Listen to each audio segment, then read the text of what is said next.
Hello guys, welcome back on my YouTube channel.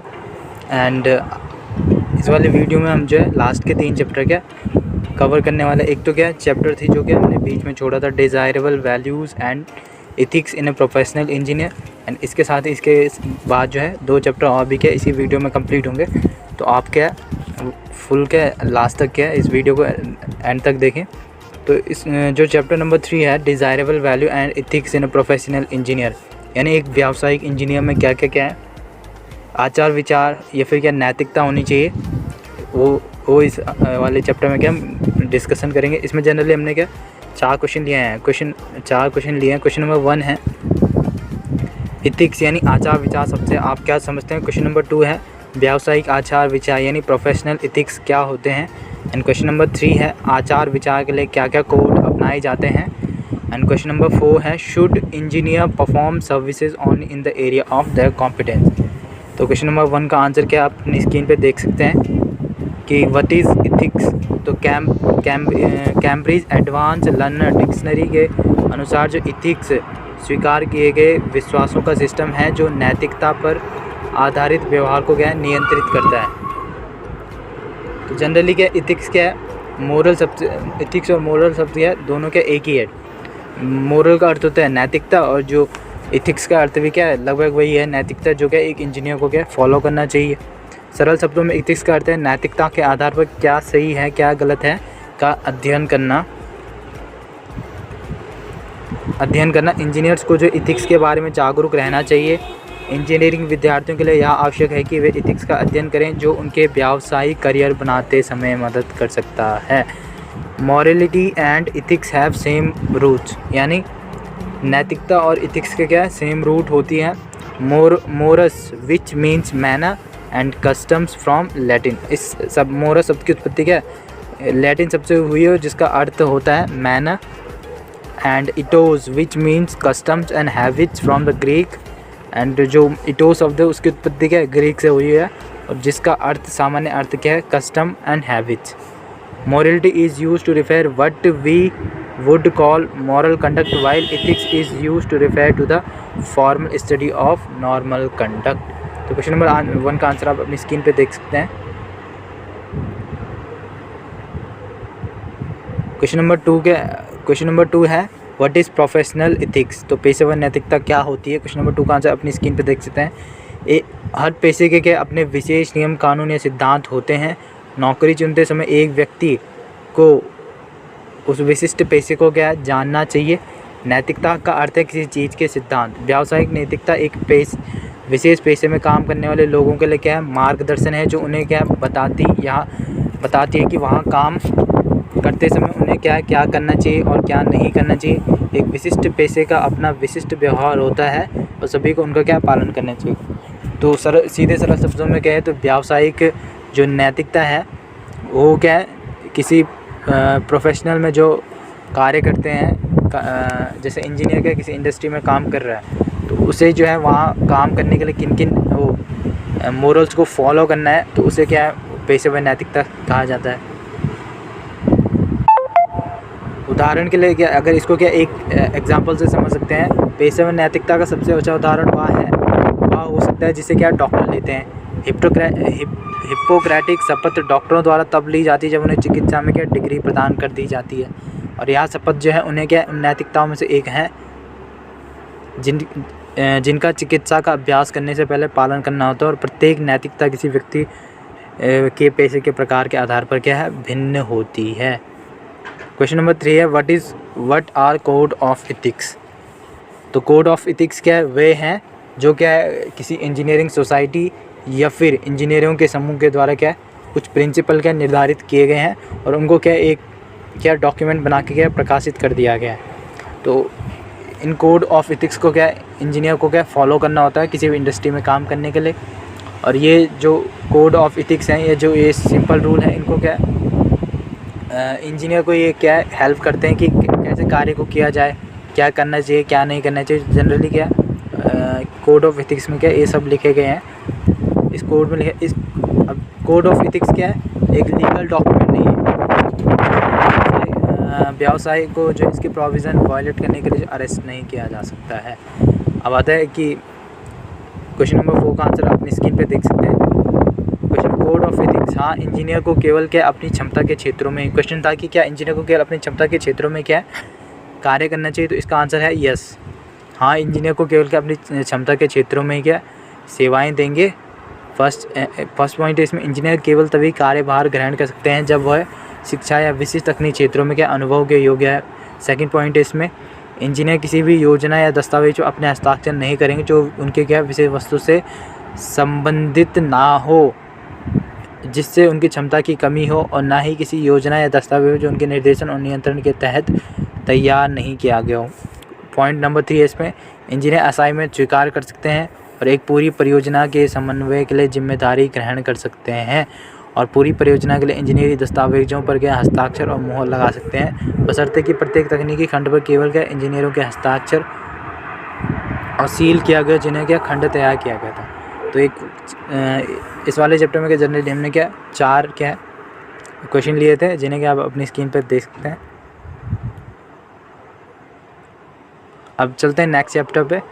Chapter number 8 है creativity, innovation and intellectual property rights. तो इसमें generally क्या 3 question है जो कि इम्पॉर्टेंट है। इन 3 क्वेश्चन में से जो एग्ज़ाम में क्या ज़रूर एक नए क्वेश्चन क्या डेफिनेटली क्या आएगा, तो आप क्या ध्यान से देखें।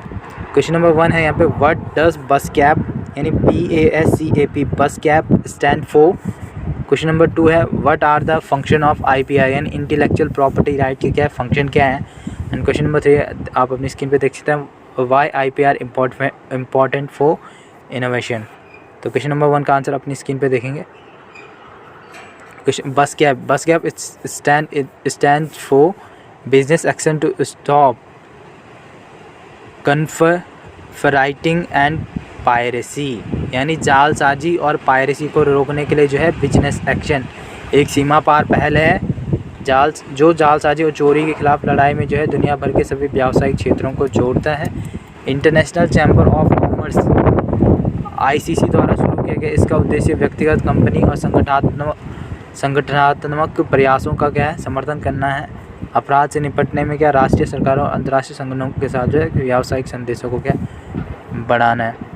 तो जनरल शॉर्ट शब्दों में समझे तो बस कैप जो है अंतर्राष्ट्रीय क्या एक तरीका क्या संगठन है जो क्या पायरेसी और क्या जालसाजी को क्या रोकने में क्या विभिन्न देशों की सरकारों को क्या एक संगठन में क्या बांधता है।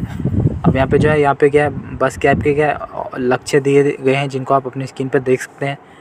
सार्वजनिक और राजनीतिक जागरूकता और जालसाजी और समुद्री डकैती गतिविधियों और संबंधित आर्थिक और सामाजिक नुकसान को क्या है समझ बढ़ाना। बेहतर IPR प्रवर्तन की दिशा में जो है सरकारी कार्यवाही और संसाधनों को के आवंटन मजबूत करना। क्वेश्चन नंबर 2 है, what is intellectual property right. तो यानी बौद्धिक संपदा अधिकार क्या है, ये इसका आंसर आप अपनी स्क्रीन पे देखेंगे। इंटेलेक्चुअल प्रॉपर्टी राइट बौद्धिक संपदा अधिकार यानी IPR को विचारों, आविष्कारों और रचनात्मक अभिव्यक्तियों के रूप में क्या परिभाषित किया गया है, जिसके आधार पर जो संपत्ति का दर्जा देने की सार्वजनिक इच्छा होती है। IPR उस संपत्ति के आविष्कारों या रचनाकारों को कुछ विशेष अधिकार प्रदान करता है ताकि वो अपने सहायक प्रयासों प्रतिष्ठा से व्यावसायिक लाभ प्राप्त कर सके। पेटेंट, कॉपीराइट, ट्रेडमार्क आदि जैसे क्या है कई प्रकार के बौद्धिक संपदा क्या है संरक्षण है। पेटेंट एक आविष्कार के लिए मान्यता है जो वैश्विक नवीनता और स्पष्टता और औद्योगिक अनुप्रयोगों के मानदंडों को क्या है पूरा करता है। मूल रूप से केवल क्या पेटेंट यहाँ पर स्क्रीन पे देखेंगे, वीडियो ज़्यादा लंबी हो जाएगी। क्वेश्चन नंबर 3 है, what is the importance of IPR। तो इम्पोर्टेंस ऑफ IPR का अपनी स्क्रीन पे देख सकते हैं। बौद्धिक संपदा अधिकार जो है हमारी राष्ट्रीय और राज्य अर्थव्यवस्था में क्या योगदान देती है। हमारी अर्थव्यवस्था में जो है दर्जनों उद्योग अपने पेटेंट, ट्रेडमार्क और कॉपीराइट के पर्याप्त प्रवर्तन पर क्या भरोसा करते हैं, जबकि उपभोक्ता IP का उपयोग यहाँ सुनिश्चित करने के लिए करते हैं कि वे सुरक्षित गारंटीकृत उत्पाद खरीद रहे हैं। तो सीधे शब्दों में कहें तो इंटेलेक्चुअल प्रॉपर्टी राइट क्या है एक सामान्य मनुष्य के अधिकार है जो उन्हें क्या जो जिन अधिकारों के जो है अधिकारों के जो है बलबूते पर क्या कंपनी को क्या सकता है जो कि सामान का उपयोग कर रहे हो वो सही है कि नहीं। ठीक है, अगला क्वेश्चन चलते हैं। ये पॉइंट्स आप अपनी स्क्रीन पे देख सकते हैं कि इम्पोर्टेंस क्या है। बौद्धिक संपदा जो पहला इम्पोर्टेंट है इसमें, बौद्धिक संपदा जो है उच्च भुगतान वाली नौकरियों का क्या है, सृजन और समर्थन करती है। तो IPR से क्या है उच्च संपदा वाली नौकरियों का क्या है, सृजन होता है। पॉइंट नंबर 2 है यहाँ पे, बौद्धिक संपदा जो है आर्थिक विकास और प्रतिस्पर्धा को क्या प्रेरित करती है। पॉइंट नंबर 3 है यहाँ पे, सशक्त और लागू बौद्धिक संपदा अधिकार उपभोक्ताओं और परिवारों को क्या रक्षा करते हैं। एंड पॉइंट नंबर 4 है, बौद्धिक संपदा जो है वैश्विक चुनौतियों के लिए निर्णायक सामान उत्पन्न करने में क्या है, मदद करती है। तो इसमें जनरली क्या 3 ही क्वेश्चन थे जो आप अपनी स्क्रीन पे देख सकते हैं।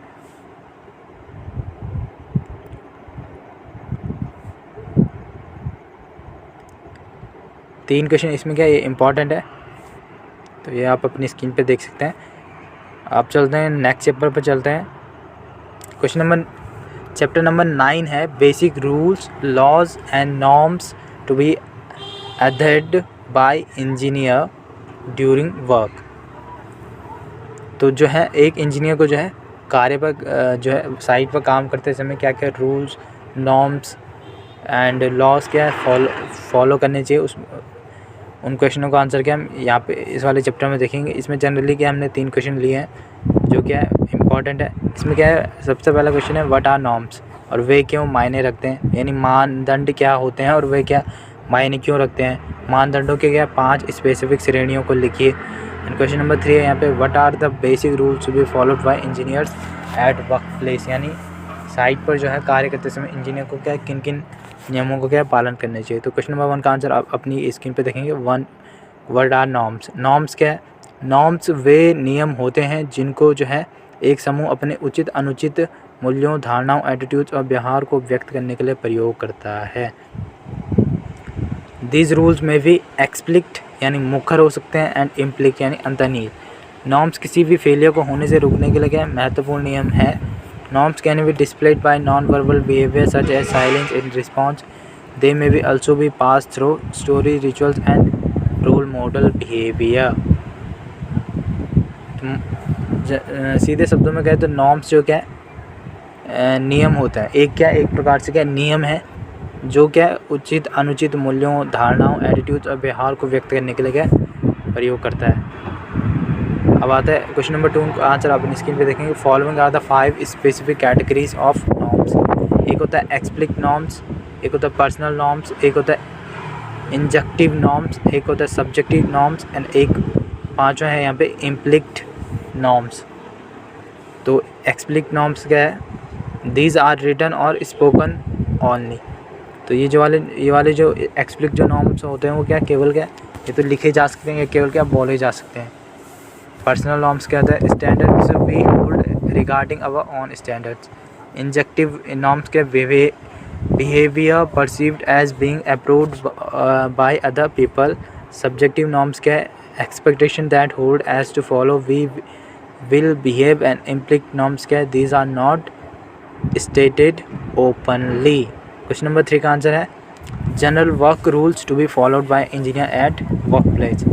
तो जो है साइट पर काम करते समय एक इंजीनियर को क्या नियम को क्या फॉलो करना चाहिए, उसका आंसर क्या अपनी स्क्रीन पे देखेंगे। सबसे पहले तो क्या उच्च जोखिम वाली स्थिति यानी हाई रिस्क सिचुएशन, इंजीनियर द्वारा जो है हायर अथॉरिटी के परमिशन के बिना जो है किसी भी उपकरण या अधिष्ठापन को जो है प्रारंभ या बंद नहीं करना चाहिए।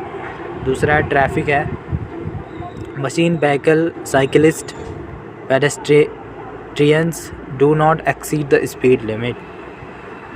तीसरा पॉइंट है यहाँ पे हर समय अपना क्या है PPE पहने। चौथा पॉइंट है एक साफ़ सुथरी जगह क्या है ढूंढे। 5वां है खुद को या दूसरों को क्या जोखिम में न डालें। इंजीनियर को क्या ये रूल्स को क्या फॉलो करना चाहिए। एंड 6वां है यहाँ पे सुरक्षा संकेत और प्रक्रियाओं को क्या पालन करें। 7वां पॉइंट है कि असुरक्षित क्षेत्रों में जो है कभी भी क्या काम नहीं करना चाहिए। एंड 8वां है कि इंजीनियर को यह सुनिश्चित करना चाहिए कि जो वहाँ साइट पे क्या वर्कर्स काम कर रहे हैं वे क्या अतिरिक्त क्या अपना क्या पर्सनल बिजनेस न करे ड्यूरिंग क्या वर्किंग आवर्स के दौरान जो अपना क्या कोई पर्सनल बिजनेस न करे। 9वां पॉइंट है कि फायर आर्म्स और weapons of any kind are prohibited on work sites. तो क्या इंजीनियर को जो है किसी भी प्रकार के फायर आर्म्स को जो है या जिससे क्या साइट पे क्या आग वगैरह लग सकती है उनको क्या उन उपकरणों को क्या साइड पे नहीं ले जाना चाहिए। तो जनरली क्या हमने इसमें 9 चैप्टर लिए थे, जो कि क्या है ये वाला चैप्टर जो है एम्प्लॉयबिलिटी स्किल का जो है लास्ट चैप्टर था, और इसमें क्या है 9 ही चैप्टर हैं जो कि हमने क्या सारे कवर कर लिए हैं। आई होप गाइस कि आपको ये वीडियो क्या है पसंद आ रही होगी, और अगर आपको ये वीडियो पसंद आई है तो इस चैनल को क्या सब्सक्राइब करें, और इस वीडियो को क्या अपने दोस्तों के साथ क्या ज़्यादा से ज़्यादा शेयर करें, जिससे क्या उनको भी क्या हेल्प हो जाए। तो धन्यवाद गाइस।